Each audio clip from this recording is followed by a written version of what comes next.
Thiruvananthapuram Peroorkada police സ്റ്റേഷനിൽ പീഡനം നേരിട്ട പട്ടികജാതി യുവതിക്ക് സഹായവുമായി ശോഭ സുരേന്ദ്രൻ. +2 പാസ്സായ മകളുടെ വിദ്യാഭ്യാസത്തിന് വേണ്ടി അകമഴിഞ്ഞ് സഹായിക്കാമെന്ന് ഉറപ്പ് നൽകുന്നതായി ബിന്ദുവിൻ്റെ പ്രതികരണം.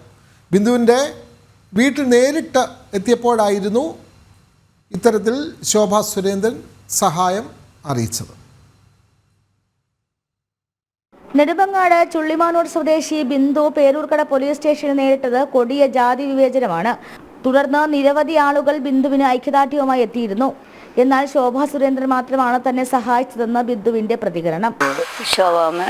ശോഭാജി മാത്രമേ, ശോഭ സുരേന്ദ്രനാണ് എന്നെ സഹായിച്ചത്.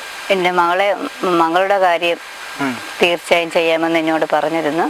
വിളിക്കണമെന്ന് പറഞ്ഞ് എനിക്ക് ഫോൺ നമ്പർ തന്നു. എൻ്റെ മകൾ റിസൾട്ട് അറിഞ്ഞപ്പോൾ തന്നെ മകളെ വിളിച്ചു, കാര്യങ്ങളെല്ലാം സംസാരിച്ചു. അപ്പോഴും എനിക്ക് പറഞ്ഞു ബിന്ദുവിനെ സഹായിക്കും എന്ന് പറഞ്ഞിട്ടാണ് മാഡം പോയത്. ശോഭ സുരേന്ദ്രൻ ബിന്ദുവിന്റെ വീട്ടിലെത്തുന്ന സമയത്ത് തന്നെ സഹായിച്ചിരുന്നു. മകൾ +2 മികച്ച വിജയം കൈവരിച്ചപ്പോഴും ഫോണിൽ വിളിച്ച് അഭിനന്ദിച്ചു.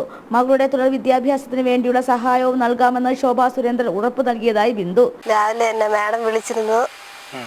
ഇനി എന്തെങ്കിലും തുടർന്ന് പഠിക്കുന്ന ആഗ്രഹം, ഞാൻ IT ഡിപ്പാർട്ട്മെന്റിൽ കയറണം പറഞ്ഞിട്ടുണ്ട് മാഡം. ബിന്ദുവിന് ഐക്യദാർഢ്യം പ്രഖ്യാപിച്ചുകൊണ്ടും ആശ്വസിപ്പിക്കാനുമായി നിരവധി ആളുകൾ നേരിട്ടെത്തിയെങ്കിലും ആശ്വാസത്തിന്റെ കരങ്ങൾ പകർന്നത് ശോഭ സുരേന്ദ്രൻ മാത്രമാണ്. തന്റെ കുടുംബത്തിനും തനിക്കും ചെയ്തു തന്ന നന്മകൾക്ക് വേണ്ടി ബിന്ദു നന്ദി അറിയിച്ചു. ജനം, തിരുവനന്തപുരം.